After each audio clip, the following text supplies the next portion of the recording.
Hi students, this is Dr. Wendt. I just wanted to take a few minutes to welcome you to week 3 of EDUC 812. Let's talk about what you can expect for this week. Let's begin by taking a look at what you're asked to complete this week. To begin with, I'd like for you to read through and complete the Green and Salkin SPSS Lesson 25. It is incredibly important that you not only read through each of these lessons, but also work through the lessons, as the lessons include step-by-step instructions on how to not only select the appropriate analysis, but to complete each analysis, receive your results for each analysis, interpret the results, and then report the results. After you finish your Green and Salkin lesson, please be sure to read Chapter 6 of the Warner text on ANOVA. Yes, the Warner text is very mathematically complex, and remember, we are not trying to create statisticians out of each of you.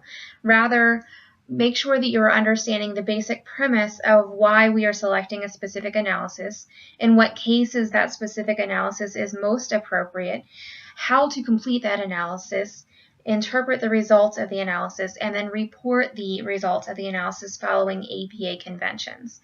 So Warner is really there to give you a more in-depth understanding, and if the mathematical portion of it, especially the calculations and the formulas, are a little bit difficult or challenging, don't stress about that. Don't worry about that. Really just focus on how to complete the analysis, how to get the results, interpret the results, and then report the results.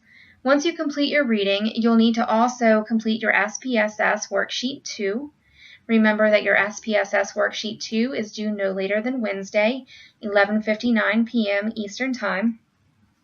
After you complete your SPSS Worksheet 2, you should begin working on your individual write-up, at which point you should post your individual write-up to your group discussion forum and begin working with your group to complete the group write-up, which is due no later than 11:59 p.m. Eastern Time on Sunday. You should also be sure to complete your quiz number 3 no later than 11:59 p.m. Eastern Time on Sunday.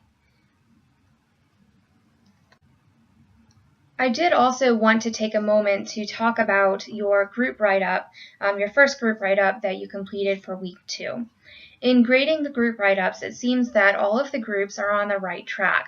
There are minor revisions that each group really needs to consider as they move forward, so please make sure that each of you reviews the embedded feedback that's provided to you in the graded group write-up and the example excerpts that were provided so that you can improve as you move forward.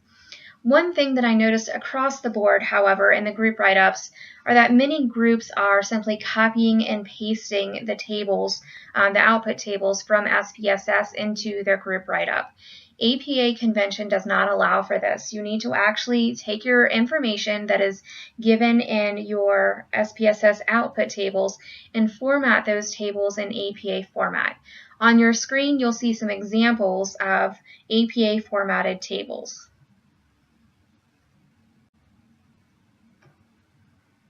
Here on this screen, you'll see another example of an APA formatted table. So please make sure that you address this as you complete your individual and your group write-ups for this week and for the remainder of the course. So to recap, please make sure that you complete Lesson 25 in the Green and Salkin text, remembering that this is incredibly important not only to read but to work through, because specific instructions are given as to how to complete each analysis using the SPSS program, how to interpret each of the outputs, and how to report the results following APA convention.